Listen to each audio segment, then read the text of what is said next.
respect is earned for achievement and success, but for me, Graham Alexander's success and achievement hasn't been respected as much as it should have in his career. Is he the most underrated manager in the EFL, let alone League One?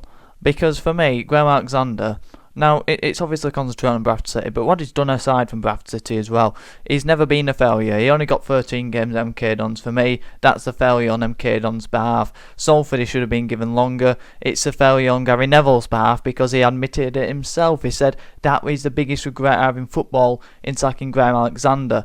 He got them promoted at the first time of asking out the National League.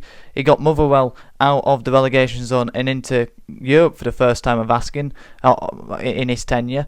He got Fleetwood promoted from League 2 at the first time of asking. He got Scunthorpe into the playoffs of League 1 at the first time of asking. And at the first time of asking, he got Bradford City finally out of League 2 after 6 years stuck in the bottom pit of the EFL. This man does what he sets out to achieve, and he does it in style as well. In terms of the wider football world, does he get the respect he deserves? Well, just from saying that, this isn't a man who's talked about as a success. Now, those achievements, he has achieved success in all those places, but Steve Evans, Neil Warnock, these are top type of managers who get thrown about as they'll come in and they'll do the job. They'll come in, they'll get promotion, they'll come in, they'll keep you up. Graham Alexander's done that everywhere he's gone. He didn't get the time at MK Dons. He actually sacked after 13 games at MK Dons, so I don't count them. It wasn't meant to be. But everywhere else he's come in and he's done what he's been asked of him. And look, I think his football's great to watch. It's front-footed, it's high-pressing, it's direct, but it's direct with a purpose. You know, there's a clear plan and strategy as to why you're going direct. Don't want to play out from the back too much, but if it's on play, and that's what we've seen, a really good balance to Bradford City. I can't speak so much for all the other clubs he's managed, but he has achieved success. And with Bradford City, he's shown to be adaptable. And to me, if you want to be a top manager, whatever level you're at, you've got to be adaptable. You can't be stubborn. And you've got to be ruthless. And at Bradford City, started with a 4-4-2. It didn't work out. Switched to a 3 at the back. Ever since they did that, we have been on a pretty much upward momentum and trajectory, and it started off with a 3-5-2, and Andy Cook got injured. That did flicker through injuries and through personnel and poor performances and poor results. He has adapted throughout, but the main formation he has had still throughout his time at Bradford City was that 3-5-2, and he had to change it mainly due to the injury of Andy Cook last season. Changed to a double pivot in midfield, 2 attacking midfielders and a striker, and that single change got his promotion. If he didn't change that, if he stuck with a 3-5-2, was a bit stubborn, maybe wanted to bring in another striker to stick with that formation, and didn't really see what he could have got the best out of other individuals to allow us to be more flexible with that squad, then we wouldn't have got promotion, and other managers wouldn't have took that challenge on and accepted that we need to have a bit of a personnel, a tactical shift as well. And let's not forget, we went on the best of runs when Andy Cook got injured, and then we went on a blitzing run, our best home winning run, and that were down to Graham Alexander's tactical shift. Compare that to Walsall's, where Matt Sadler stuck with a 3-5-2 and were very stubborn and weren't flexible or adaptable. And I think he's definitely in the top 30 longest ever managed in the EFL. I think he's in the top 20 now, which is more of an indictment on the ridiculous ownership and the lack of patience clubs have in managers these days, rather than Alexander himself. But another big thing is, I think when the outsiders will look at the 4 teams that have come up, forget Wimbledon and Johnny Jackson is a new manager, but Alexander, comparing him to Darren Moore and Grant McCann, I think everyone will have Grant McCann and Darren Moore ahead of Graham Alexander in terms of a ranking, and I'm going to do one next week. I'm going to rank all the League One managers, and I'm very much looking forward to that. Watch it if you liked it, and leave a like on this one if you're liking it, and do let me know your thoughts in the comments down below as well. Subscribe if you want to. I don't push that on you anymore because it's a great achievement. We've got to 1,000. Thank you very much. It's still very much appreciated. But back to the core subject. McCann and Moore are fancied much higher. Now, they're both managing the Championship, and Darren Moore's been in the Premier League as a caretaker, so that elevates the stature in the game to some degree. But I do feel like they get a lot more talk about, that they get a lot more respect in the game, a lot more admiration, and their ceiling is higher than Alexander's. I feel like Alexander's ceiling in Championship, I feel like he can only manage in League One, just from what the perception is, whereas McCann, you feel like he can manage in the Championship. Everyone talks about him maybe becoming that, and Darren Moore, he's been there, and a lot of people sort of get the sense that he's waiting to go back there, whereas Alexander's never managed there, and I feel like he deserves that chance to hopefully at Bradford City. I'm not trying to force him a move here, but I think he definitely can. He's got all the traits to do it. But the big thing for me, so that's just to touch on that, but for me the big thing is his mentality. That man oozes a mentality monster. He absolutely is. You know, you've got to be some person to have the playing career and the managerial career that he's had. Constant winner.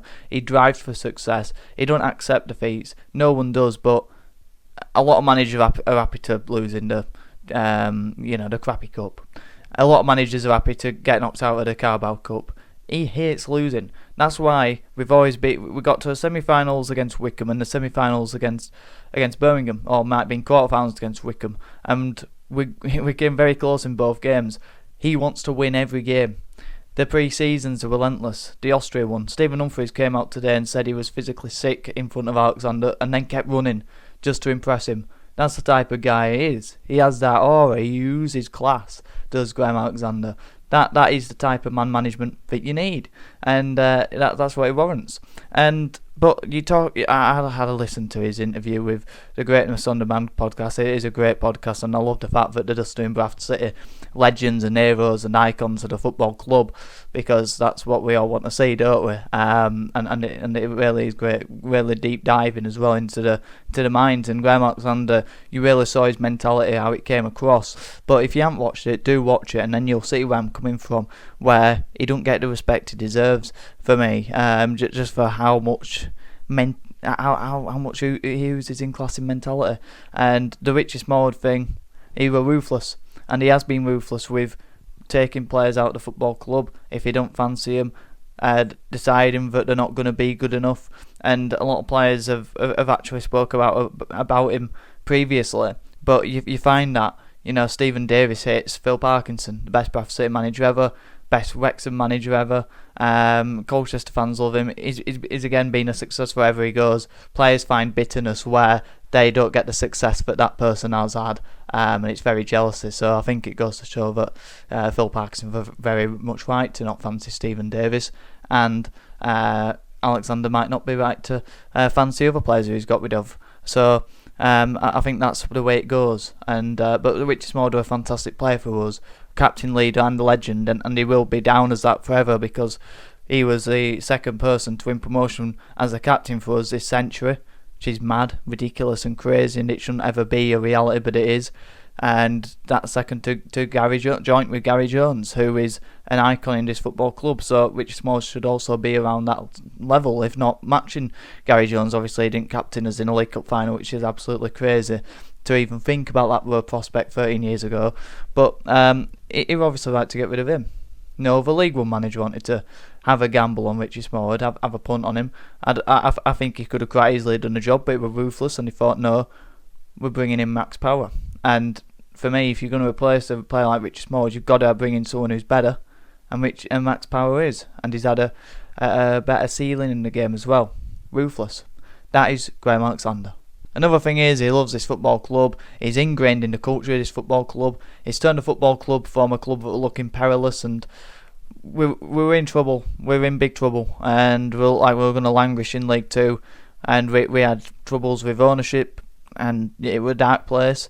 And you know that those Tuesday nights very dark, and there weren't a lot of people around as well. I remember process, you know, it was very dark during Alexander's reign at the beginning, and he had to turn all that around, get everyone together, pull everyone on side. That's a real tough thing. That is a real tough thing, especially at Bradford City. And the tide turned, and he was the masterpiece to that. He had the master plan, in reference to Noel Gallagher. And that's what he does. That is what he does. He pulls a club together, a city together, and Bradford are bouncing back on the up, and that's because of Alexander. But he's ingrained in it. You know, when we're looking at the Fire Memorial, how much that touched him going there after as well. You can see how much the club means to him when he talks about us and the success that we've had.